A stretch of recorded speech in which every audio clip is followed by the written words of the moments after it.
أذلة على المؤمنين أعزة على الكافرين يجاهدون في سبيل الله ولا يخافون لومة لائم ذلك فضل الله يؤتيه من يشاء والله واسع عليم.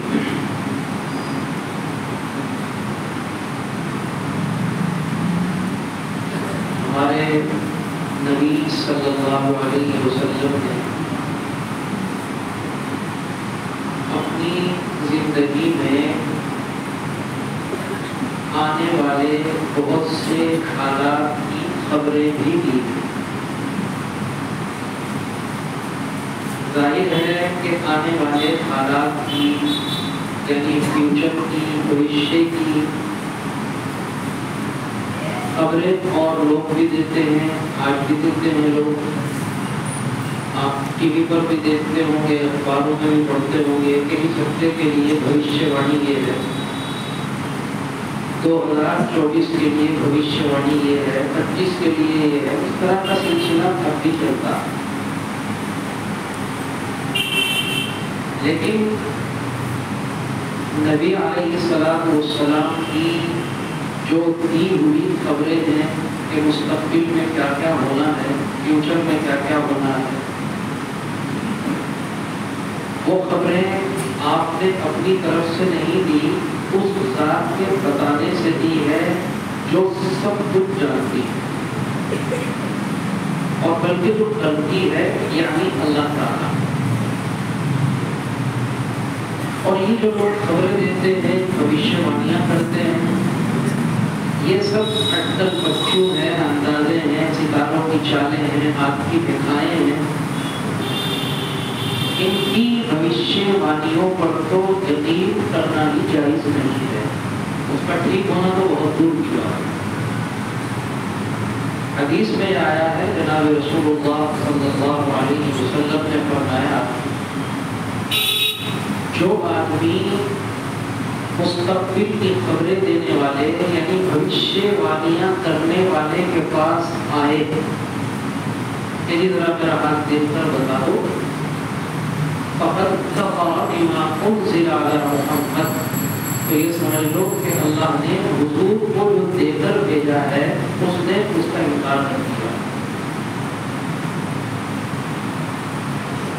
تو ان پر تو یقین کرنا ہی جائز نہیں ہے. تو حضور علیہ السلام کی بتائی ہوئی خبریں خدا کے بتانے سے ہیں اور ان پر یقین کرنا فرض ہے. اس لیے میرے منہ سے بھوشیہ وانی کا لفظ سن کر آپ یہ نہ سمجھ لیں میں نے آپ کو سمجھانے کے لیے یہ لفظ بولا کہ کہیں خدا نہ خواستہ حضور کی بتائی ہوئی خبروں کی بھی وہی حیثیت ہے جو ان لوگوں کی خبروں کی ہوگی. اس لیے میں نے فرق کر کے بتایا. تو بہرحال اصل میں یہ عرض کر رہا تھا کہ حضور صلی اللہ علیہ وسلم نے آنے والے زمانے کے بارے میں بہت ساری خبریں دی ہیں، ایسا ہوگا، ایسا ہوگا، ایسا ہوگا، اور وہ آپ کے بعد سے ہی شروع ہو گئی. مثلا حضرت حسین رضی اللہ عنہ شہید ہوئے، آپ نے پہلے ہی خبر دے دی. حضرت عثمان رضی اللہ تعالیٰ عنہ شہید ہوئے، آپ نے پہلے ہی خبر دے دی تھی، صحیح حدیث میں موجود ہے. تو جو خبریں اللہ کے نبی صلی اللہ علیہ وسلم نے دی ہیں وہ بہت ساری ہیں. مستقل حدیث کی کتابوں میں وہ حدیثیں موجود ہیں. میرا جی چاہتا ہے کبھی موقع ہوا تو میں وہ سلسلہ جمعہ کے دن شروع کروں گا، کیونکہ بہت لمبی ہے، بہت دنوں تک بیان کرنی پڑے گی. اس وقت میں نہیں بیان کرنا، اس میں سے صرف مجھے ایک دو حدیثیں بیان کر کے جو بات سمجھانی ہے جس کے لیے آپ کو بلایا ہے بس وہ بتانی. تو ان بہت ساری خبروں میں ایک خبر آپ نے یہ دی کہ ایک زمانہ ایسا آئے گا الصابر على دینہ کالقابض علی الجمع، کہ جس زمانے میں دین پر چلنا، دین پر قائم رہنا یعنی جمنا اتنا ہی مشکل ہوگا جتنا ہاتھ میں چنگاری لے کر رہنا مشکل ہوتا۔ مجھے سمجھانے کی ضرورت نہیں کہ ہاتھ میں چنگاری رکھنا کتنا مشکل کام ہے۔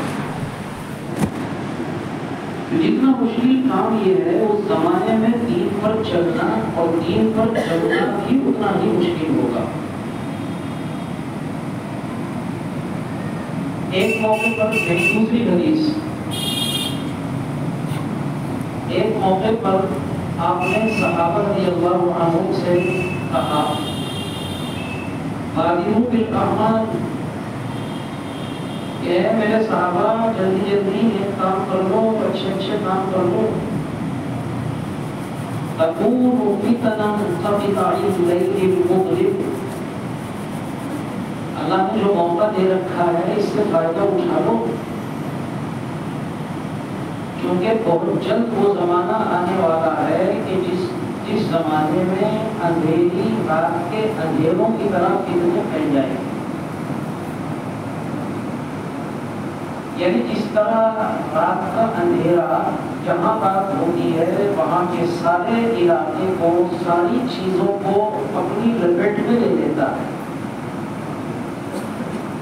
اسی طرح وہ فتنے بھی ہر چیز کو اپنی لپیٹ میں لے لیں گے، گھیر لیں گے۔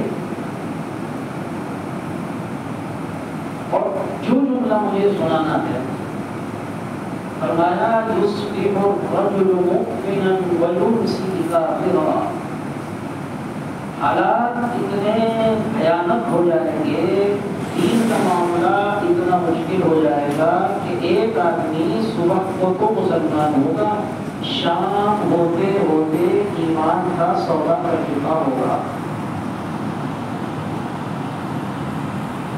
وَيُمْسِي الرَّجُلُ مُؤْمِنًا وَيُصْبِحُ كَافِرًا، شام کے وقت، رات کے وقت تو مسلمان ہوگا، ایمان والا ہوگا، صبح آتے آتے ایمان سے محروم ہو چکا ہوگا۔ اور پھر دوسرا جملہ، تیسرا جملہ ارشاد فرمایا یبیع دینہ بعرض من الدنیا، کہ لوگوں کی نظر میں دین اتنا سستا ہو جائے گا۔ اور لوگ کون؟ غیر ایمان والے نہیں، جن کو اللہ نے دین دے رکھا ہوگا۔ تو دین لوگوں کی نظر میں اتنا سستا ہو جائے گا کہ انسان دنیا کی معمولی چھوٹی چھوٹی چیزوں کے بدلے اپنا دین بیچ ڈالے گا۔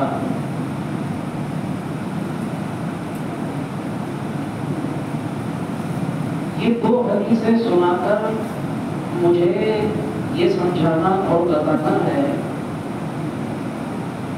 کہ حضور علیہ السلام جب کسی زمانے کے بارے میں یہ خبر دیتے ہیں کہ ایسا ہوگا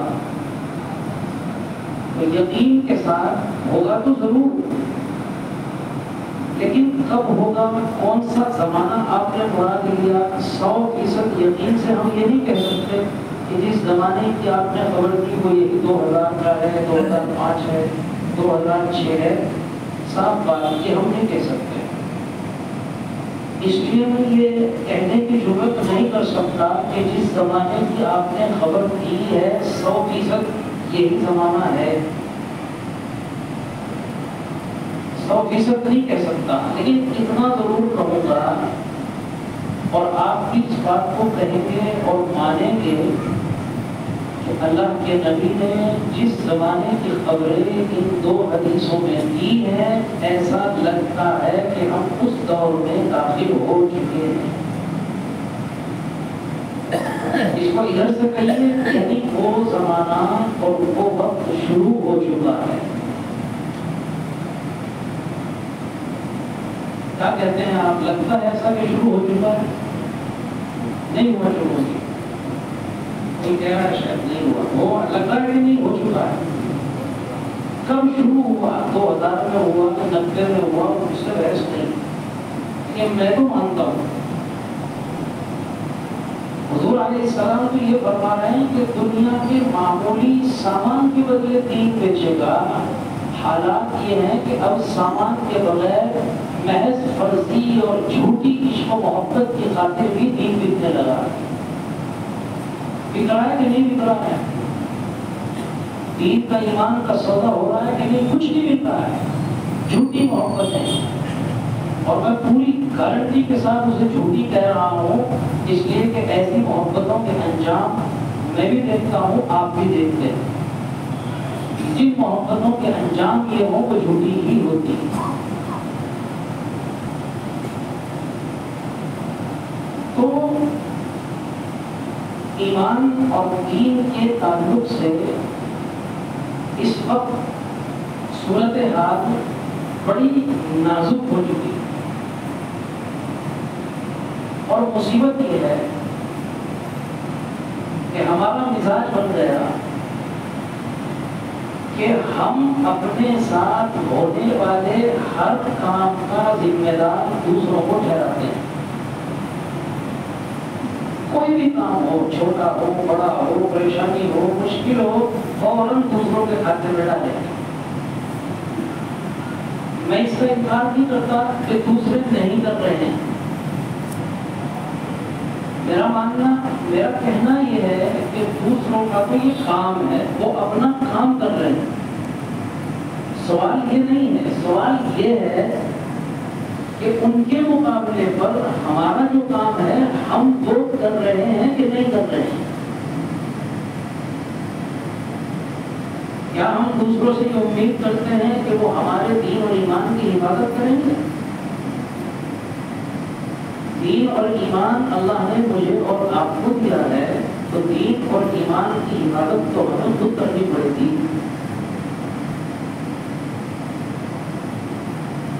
اور یہ یاد رکھیے، اللہ نے بڑی سخت بات قرآن میں کہی۔ اللہ نے ایک آیت میں نے 2 پڑھی، ایک آیت ان میں سے یہ ہے، یہ فرمایا یا ایھا الذین آمنوا من یرتد منکم عن دینہ، کہ اے ایمان والو تم میں سے جسے اللہ نے اپنے فضل سے ایمان کی دولت دی اور اس بدنصیب نے اللہ کی دی ہوئی اس دولت کی قدر نہیں کی، اس کی حفاظت کی فکر نہیں کی، جس کے نتیجے میں وہ دولت چھن گئی، وہ محروم ہو گیا، دین ایمان چھن گیا، مرتد ہو گیا۔ تو یہ مت سمجھنا کہ 1 کے 2 کے 10 کے 1000 کے 1 لاکھ کے 1 کروڑ کے 1 ارب کے دین سے نکل جانے سے دین ہی ختم ہو جائے گا۔ اربوں خربوں بھی دین سے نکل جائے، دین ختم نہیں ہوگا۔ اللہ فرمانا ہے کیوں؟ وَسَوْفَ يَأْتِي اللَّهُ بِقَوْمٍ، ایک قوم اگر دین کی ناقدری کی وجہ سے دین سے نکلے گی، اللہ تعالیٰ دین سے محروم دوسرے لوگوں میں سے دین کے قدردان پیدا فرما دے گا۔ اسے اپنا دین قیامت تک رکھنا ہے۔ تم دفع ہو، تم نے اللہ کی دی ہوئی دولت کی قدر نہیں کی، اللہ کا دین تمہارے محتاج نہیں ہے، تمہارے اوپر قائم نہیں ہے، تمہاری وجہ سے قیامت تک رہنے والا نہیں ہے۔ اللہ اس کی حفاظت کا وعدہ خود کر چکے ہیں، وہ خود حفاظت فرمائیں گے، تم نہیں تو دوسرے کا تیار فرما دے گا۔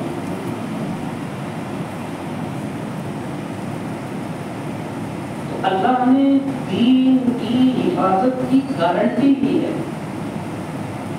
لیکن میرے تمہارے دین کی حفاظت کی کوئی گارنٹی اللہ نے نہیں دی ہے۔ اس کی حفاظت تو ہمیں اور آپ کو خود کرنی پڑے گی، اور خود جب کریں گے جب ہمیں اس کی قدر ہوگی۔ ایک اور حدیث ہے، حضور علیہ السلام نے یہ بھی فرمایا کہ ایک زمانہ ایسا آئے گا کہ جس طرح آج، یعنی اپنے زمانے میں آپ فرما رہے ہیں کہ جس طرح آج لوگ جوک در جوک، یعنی ٹیمیں کی ٹیمیں، جماعتیں کی جماعتیں دین میں داخل ہو رہی ہیں، تو ایک زمانہ ایسا آئے گا اس طرح ٹیمیں کی ٹیمیں دین سے نکلے گی۔ تو آج ہم سنتے ہیں 10 معاذ اللہ مرتد ہو گئے، فلاں جگہ 50 ہو گئے، فلاں جگہ 30 ہو گئے، اللہ حفاظت فرمائے۔ تو سوال یہ ہے، بہت ساری باتیں ایسی ہیں میرے دماغ میں، دل میں گردش کرتی رہتی ہیں، جی چاہتا ہے کہوں لیکن میں مجمع عاموں میں کہہ نہیں سکتا، میری مجبوری۔ آپ سمجھدار ہیں، ورنہ میں آپ کو ذرا سا چیپٹر کھول کر اگر دکھاؤں حالات کا تو شاید راتوں کو نیند آنی بند ہو جائے، مگر میں کہہ نہیں سکتا کھول کر۔ عقل مندوں کو اشارہ کافی ہے، آپ میری پوری بات نہیں سمجھ سکتے۔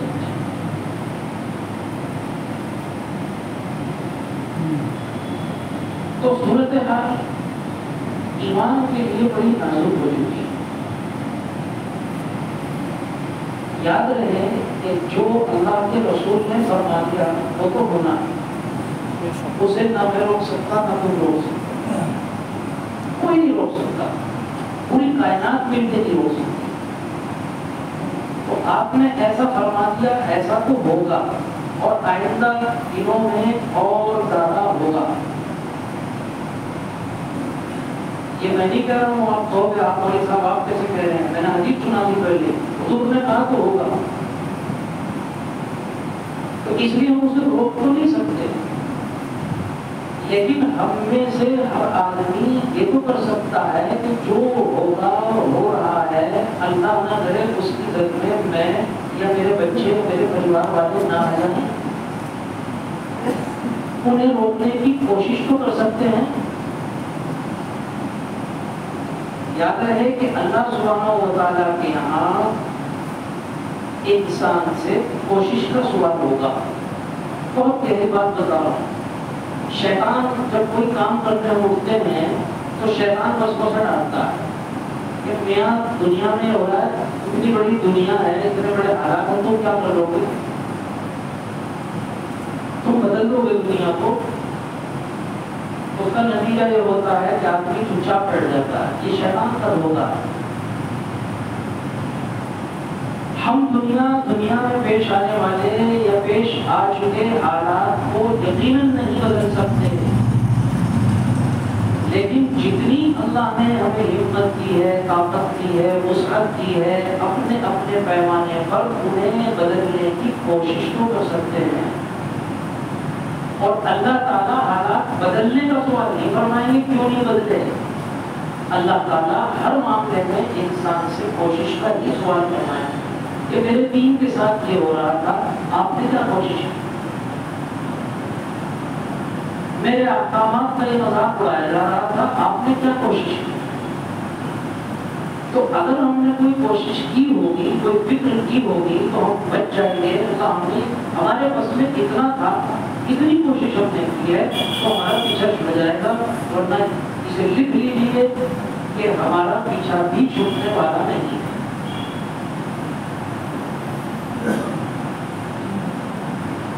کچھ لوگ یہ سمجھتے ہیں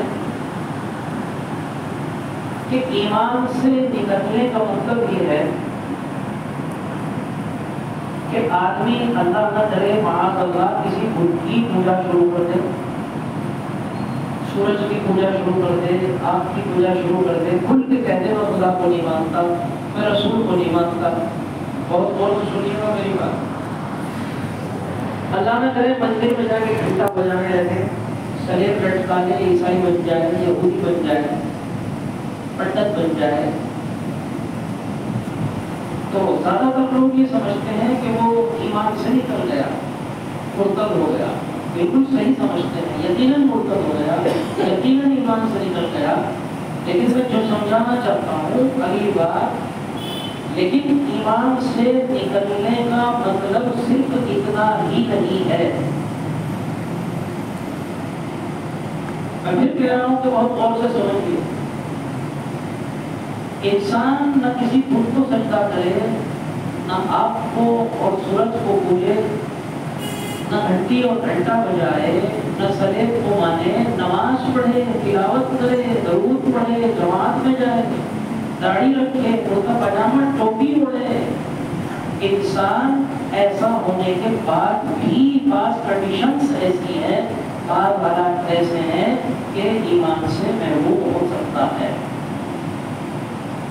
اور یہ بھی حضور علیہ السلام کی حدیث ہے کہ ایک زمانہ ایسا آئے گا کہ ایک بہت بڑی جماعت ہوگی جو نمازیں بھی پڑھے گی، روزے بھی رکھے گی، تلاوتیں بھی کرے گی، سارے دین کے کام کرے گی، تو ان کی شکلیں دیکھو گے تو ایسا لگے گا کہ وہ بڑے اللہ والے لوگ ہیں، فرمایا لیکن ان کے دلوں سے ایمان نکل چکا ہوگا۔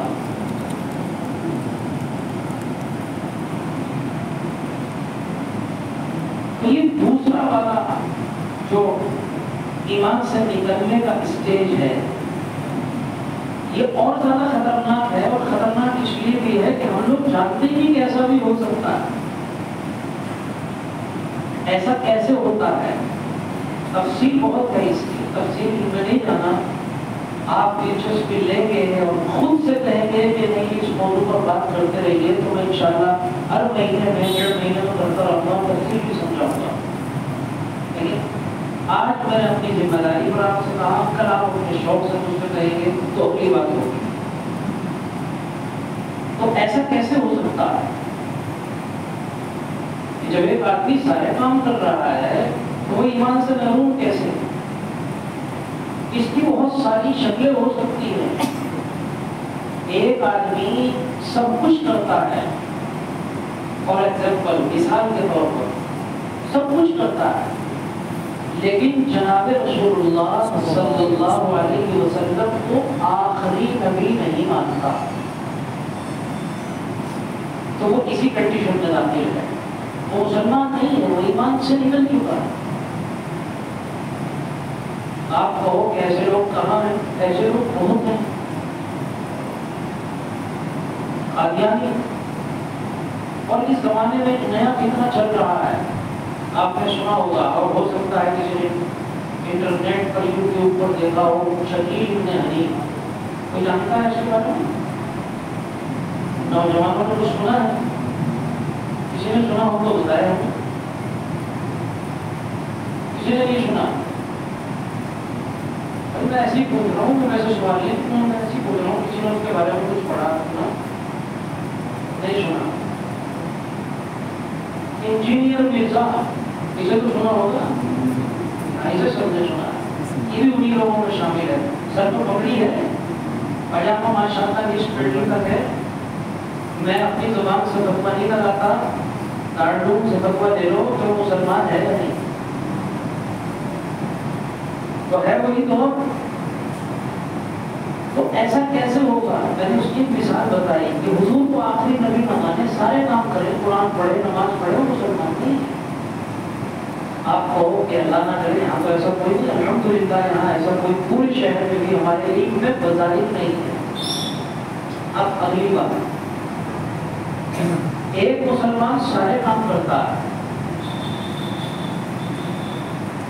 لیکن دین کے جو احکام بالکل یقینی ہیں، نماز، روزہ، حج، زکات، پردہ، طلاق، وراثت، بہت سارے، ان میں سے کسی بھی شرعی حکم کے بارے میں لبرلزم یا سیکولرزم سے افیکٹو ہو کر، متاثر ہو کر وہ بھی ان احکام کے بارے میں شک کا شکار ہو جاتا ہے یا ناپسند کرنے لگتا ہے کہ ہاں یہ ہے تو غلطی، وہ بھی کسی کنڈیشن میں داخل ہے۔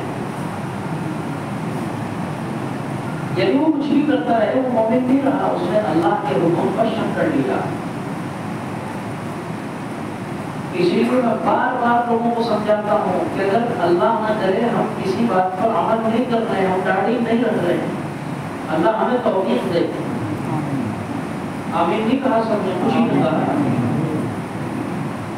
میں مثال دے رہا ہوں، ہم نہیں رکھ رہے ہیں، ایک گناہ کر رہے ہیں، ہمیں احساس ہے یہ گناہ ہے، لیکن ایک آدمی وہ ہے جو داڑھی کا مذاق اڑاتا ہے، ایک آدمی وہ ہے جو داڑھی کو اور داڑھی والے کو حقیر سمجھتا ہے، کم سمجھتا ہے، اس کو پسند نہیں کرتا. بڑے ڈرتے ہوئے اللہ سے عرض کر رہا ہوں، اس طرح کا آدمی بھی کسی کنڈیشن میں داخل ہے. وہ آپ کے ساتھ جمعہ پڑھتا رہے، مسجد میں نماز پڑھتا رہے، جماعت میں جاتا رہے، مگر وہ ایمان والوں کی فہرست سے باہر ہو چکا ہے. اب اندازہ لگا لیجیے کہ امت میں ایسے لوگ کتنے ملیں گے. پردے کا مذاق اڑاتا ہے، پردہ اس کی بیوی نہیں کرتی، بہن نہیں کرتی، بالکل نہیں کرتی. گناہ کر رہے ہیں، ٹھیک ہے، بے حیائی کر رہے ہیں، ٹھیک ہے، کر رہے ہیں، گناہ ہے. کبھی معافی مانگیں گے، شرمندہ ہوں گے، اللہ معاف کر دے گا. لیکن کہتے ہیں کہ ہاں ہے تو غلط ہی، سمجھتے ہیں کہ ہے تو غلط ہی، لیکن کہتے ہیں کہ برقعے کو نوچ کر پھینک دو، عقاب کو نوچ کر پھینک دو، لباس کو عورتوں سے نوچ کر پھینک دو، یہ تو قید ہے. جیسا کہ ایک سوچ پھیلائی جاتی ہے، یہ تو عورتوں کو قید کرنے والی بات ہے، ترقی کے خلاف ہے، ماڈرنزم کے خلاف ہے. یہ کوئی بات ہو رہی ہے، ظلم ہے عورتوں پر. آپ یقین جانیے کہ اس قسم کا آدمی بھی کسی کنڈیشن میں داخل ہے. تو سینکڑوں مثالیں ہیں میرے بیٹے کا. بتانا یہ ہے کہ سب کچھ ہوتے ہوئے بھی دین سے محروم ہوا جا سکتا ہے. ہم تو اسی کو لے کر رو رہے ہیں جسے ہم نے دیکھ لیا خود کو سجدہ کرتے ہوئے، تلک لگاتے ہوئے، کہ یہ ایمان سے نکل گیا. اور اس دوسری کنڈیشن والوں کا تو ہمیں پتہ ہی نہیں ہے، ہمارے گھر میں موجود ہے. اب لمبی بات نہیں، باتیں تو بہت ہیں. اس کا ذمہ دار کون ہے؟ اس کے ذمہ دار ہم سب ہیں.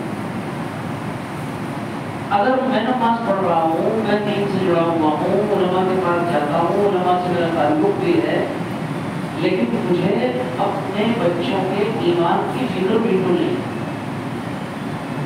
اپنے ہاتھ سے اپنے بچوں کو ایمان کی قربان گاہ، ایمان کی بھیٹ گاہ میں فخر سے چھوڑ کر آ رہا ہوں. میرا بچہ سرسوتی کی پوجا بھی کر رہا ہے اور سوریہ نمسکار بھی کر رہا ہے، اور میرا بچہ کفریہ عقائد سیکھ اور بول بھی رہا ہے. میں بہت خوش ہوں کہ اللہ کا شکر میری نماز نہیں چھوٹتی. وقت بھی لگتا رہتا ہے، مجھے ہوش ہی نہیں. میں نے اپنے بچے کو ایمان کے کتنے عقائد سکھائے. ایک آدمی بالکل کورا ہے، ماشاءاللہ مسلمان ہے، لیکن اسے پتہ ہی کچھ نہیں. اتنا پتا ہے کہ مسلمان میرے ابا کا نام ہے، میرا نام ہے، اور لوگ ہمیں مسلمان سمجھتے ہیں، کہتے ہیں مہنگا مسلمانوں کا ہے. عید بقرعید جمعہ مسجد چلے جاتے ہیں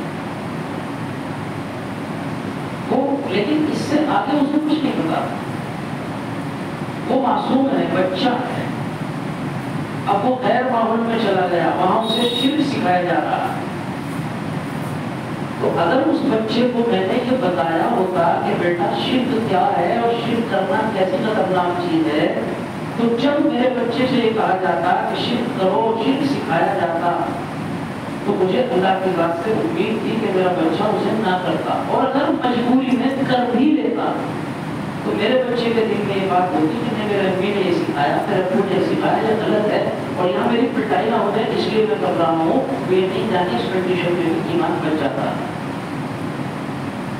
آدمی اگر کہیں اللہ نہ کرے مجبور ہو جائے، بڑا بھی، اور اسے ایسا کوئی کام کرنا پڑ جائے تو وہ بھی بچ جاتا ہے، وہ تو بچہ ہے.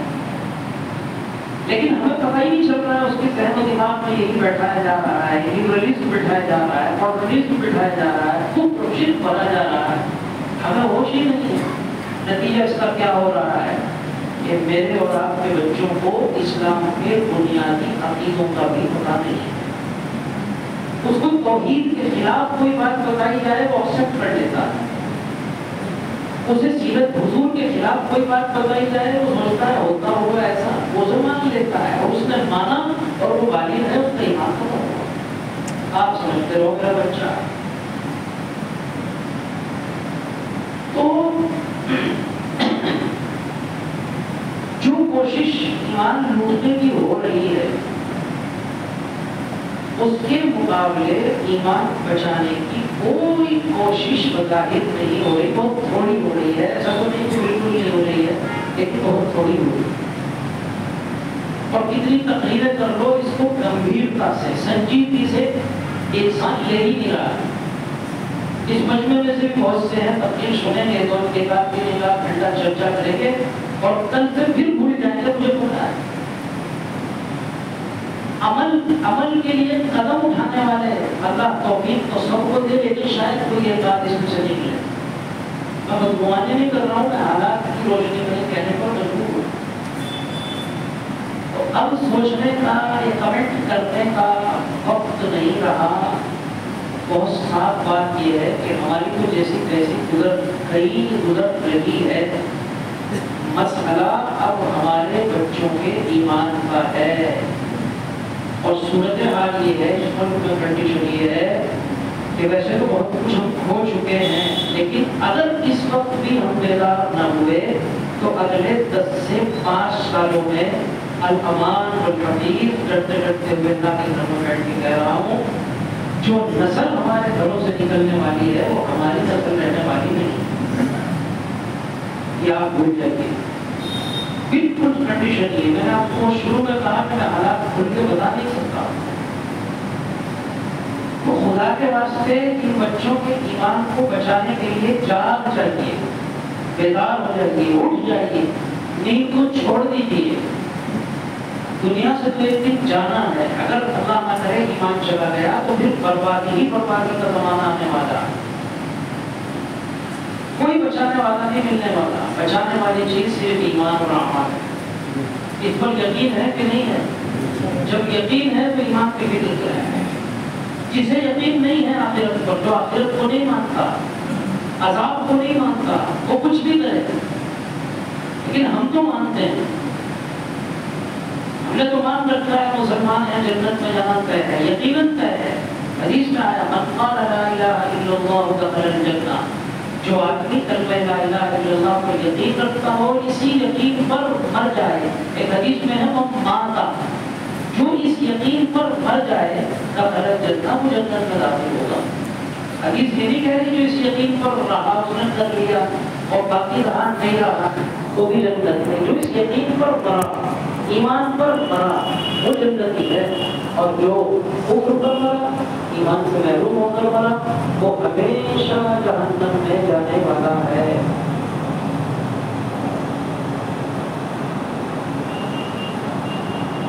تو اپنے بچوں کے، اپنے نسلوں کے آپ کو بلانے کا مقصد یہی ہے، خدا کے واسطے ایمان کی فکر کر لیں.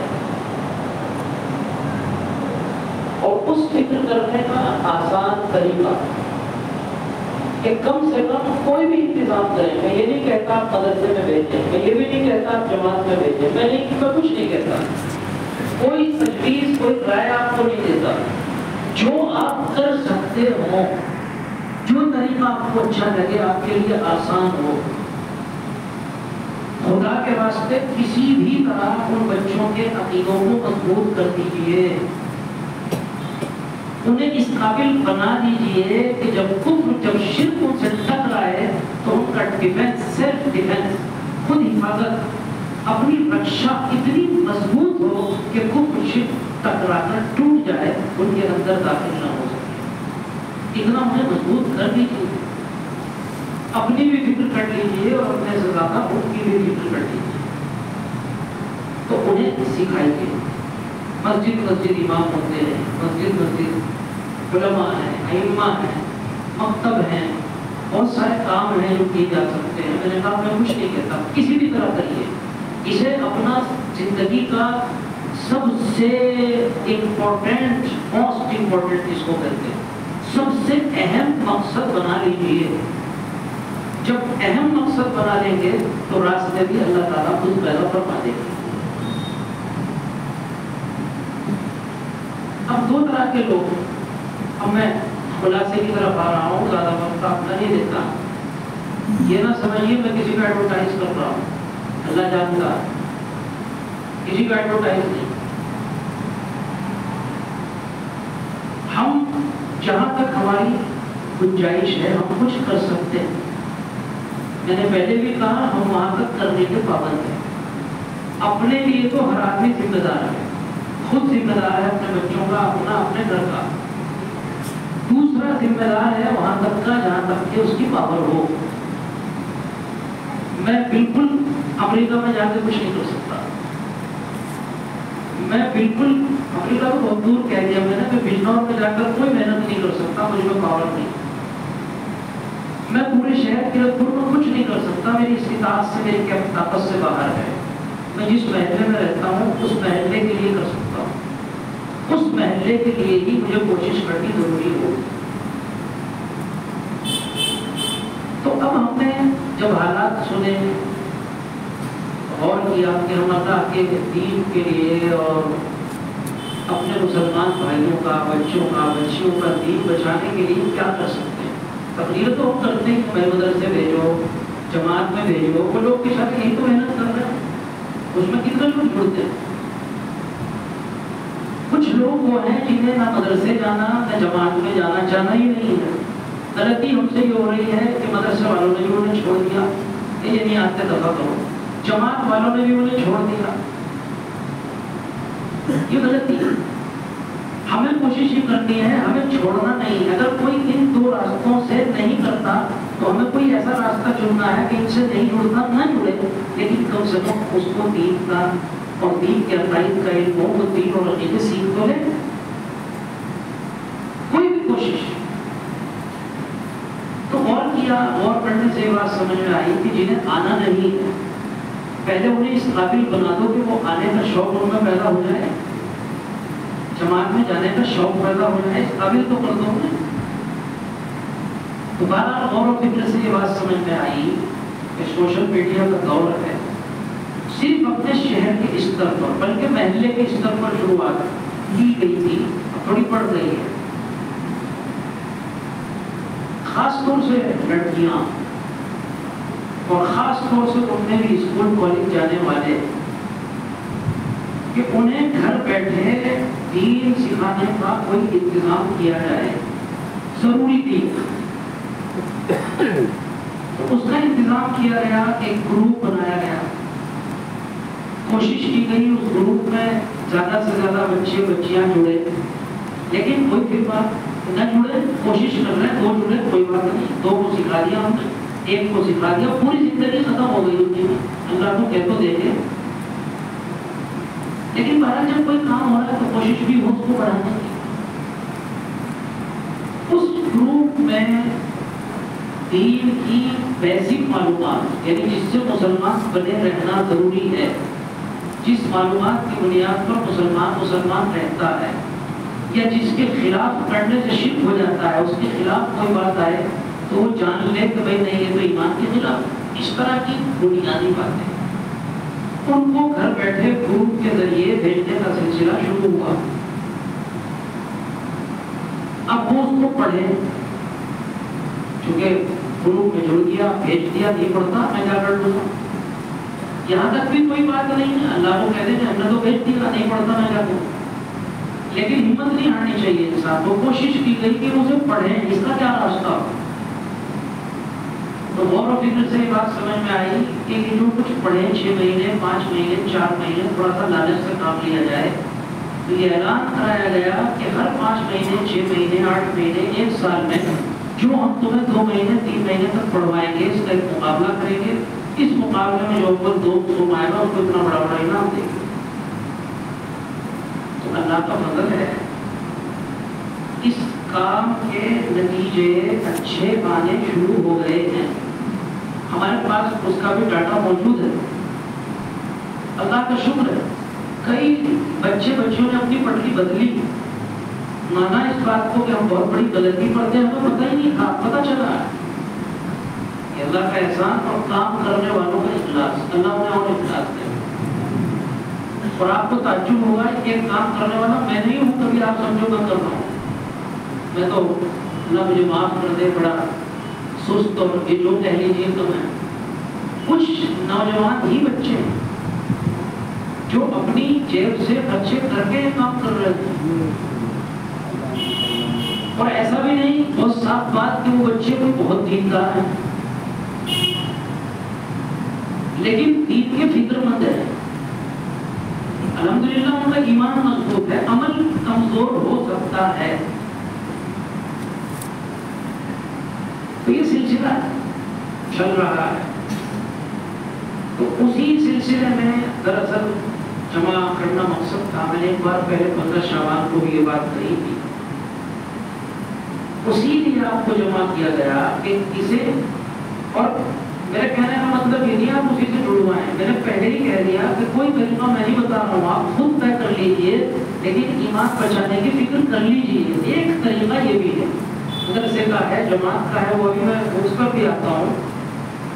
ایک طریقہ ان لوگوں کے لیے جو بالکل کسی چیز سے جڑ نہیں پا رہے ہیں یا جڑ نہیں سکتے، ان کے لیے خاص طور سے. تو آپ مت جڑیے، لیکن وہ تو آپ کو کرنا ہی ہے، ایمان بچانے کی کوشش فکر وہ تو کرنی ہے نا انشاءاللہ. سے مت جڑیے آپ، آپ کی مرضی ہے. یہ بھی کچھ نوجوانوں نے ایک راستہ اختیار کیا ہے، ہمارے بچوں کے دین بچانے کی فکر کی ہے.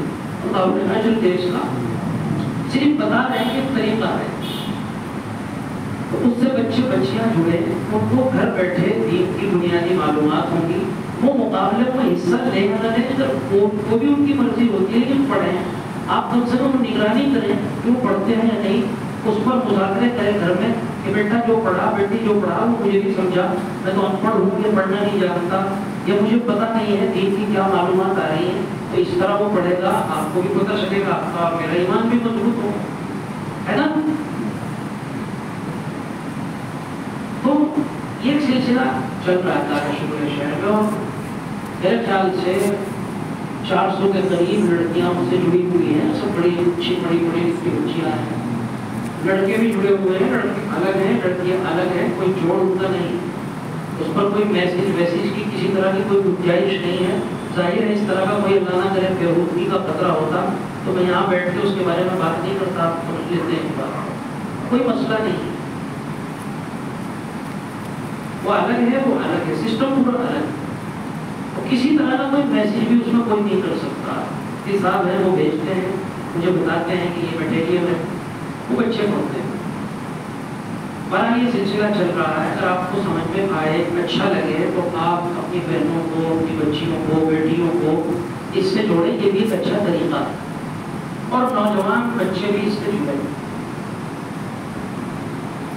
نوجوان جو لڑکے ہیں خاص طور سے وہ بھی جڑے، اور جو نہیں جڑنا چاہتے ہیں وہ اپنے طریقے پر محنت کریں. اب کچھ لوگ وہ ہیں جو میری بات سن رہے ہیں لیکن ان سے پڑھنا نہیں آتا، اور ان کے گھر میں بھی ایسی بہن بیٹیاں ہیں جو پڑھنا نہیں جانتی، لڑکے بھی ہیں جو پڑھنا نہیں جانتے. آپ کہیں کہ وہ کیا کریں؟ اس کے لیے بہت آسان طریقہ ہے کہ الحمدللہ شہر کی ہر مسجد میں روزانہ جماعت کا مشورہ، جماعت کی تعلیم کا نظم ہوتا ہے کہ نہیں ہے؟ تو مجھ سے پڑھنا نہیں آتا، ٹھیک ہے، لیکن مجھے دین بچانے کی فکر کرنی ہے. میں سیکھ لوں، سیکھ کر بچوں کو سکھا دوں.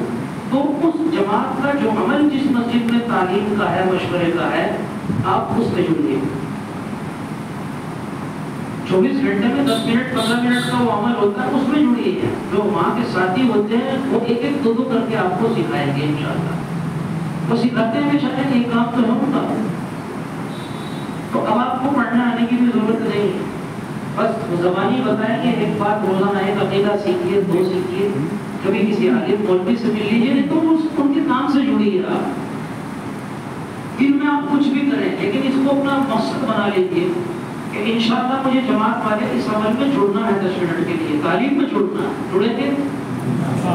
میں بالکل نہیں کہہ رہا ہوں آپ جماعت میں جائیے، بالکل مت جائیے. آپ جماعت والے نہ سوچیں منع کر رہا ہوں، میری بات سمجھیں.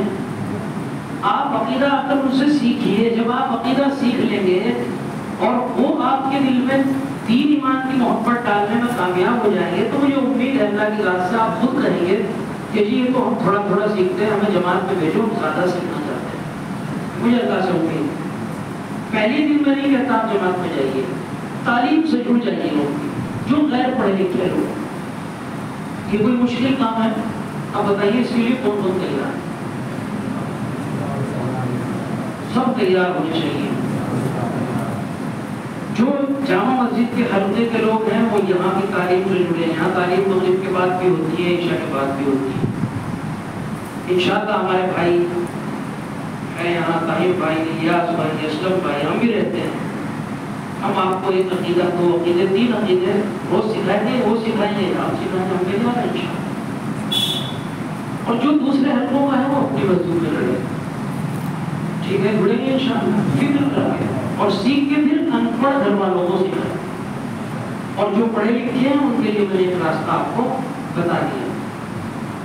تو اس کا طریقہ ہے کہ آپ اس کا فارم لیجیے, بچوں کو بھروائیے, نمبر لیجیے, نمبر دیجیے, اور اپنے بچوں کو اس سے جڑوائیے. ابھی فارم آپ کو مل جائے گا. دیکھو اسے سستا اور آسان مسئلہ نہ سمجھو, بہت سنگین مسئلہ ہے. ان کی قدر کرو جو میرے اور آپ کے بچوں کے ایمان بچانے کی فکر کر رہے ہیں. ان کا ہم پہ احسان ہے, دعائیں بھی دو ان کو, ان کا احسان بھی مانو, ان کا تعاون بھی کرو, ان کے لیے دعائیں بھی کرو, کوششیں بھی کرو. بس اللہ تعالیٰ ہم سب کو اس کی توفیق عطا فرما دے. ما توفیقی الا باللہ العلی العظیم. ہاں, اور قرآن پاک کی تفسیر کا سلسلہ بھی شروع ہو گیا. عشاء کے بعد روزانہ 20 منٹ, جمعہ چھوڑ کر روزانہ 20 منٹ قرآن کی تفسیر ہوتی ہے. اس سے بھی جڑے. دیکھو سب سے بڑی ہدایت کا ذریعہ تو قرآن ہے. قرآن کے اندر اللہ نے اثر رکھا ہے کہ اسے پڑھنے والا, اسے سننے والا انشاءاللہ ایمان سے محروم نہیں ہو سکتا. اس میں بھی بڑا فائدہ ہے. جس کا جی چاہے وہ روزانہ آیا کرے, عشاء پڑھا کرے ہم, اور 20 منٹ روز خرچ کرے, وہ بھی ایک طریقہ ہے انشاءاللہ.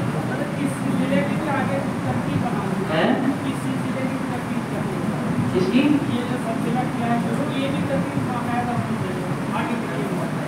یہ والا جو آج ہوا ہے بیان, مہینے والا, اس کا بیان تو ہر مسجد میں ہوتا ہے. 15 دن میں, 20 دن میں, الگ الگ مسجدوں میں کرتے ہیں یہ لوگ ماشاءاللہ. یہ تو جب آپ لوگ کہیں گے جب کر دیں گے, وہ تو بتا دینا ہمیں, ہم کر دیں. گروپ میں اگر کسی کو چھوڑنا ہو یا اپنے کسی بہن بھائی بچی کو جڑوانا ہو تو وہ یہاں ہے.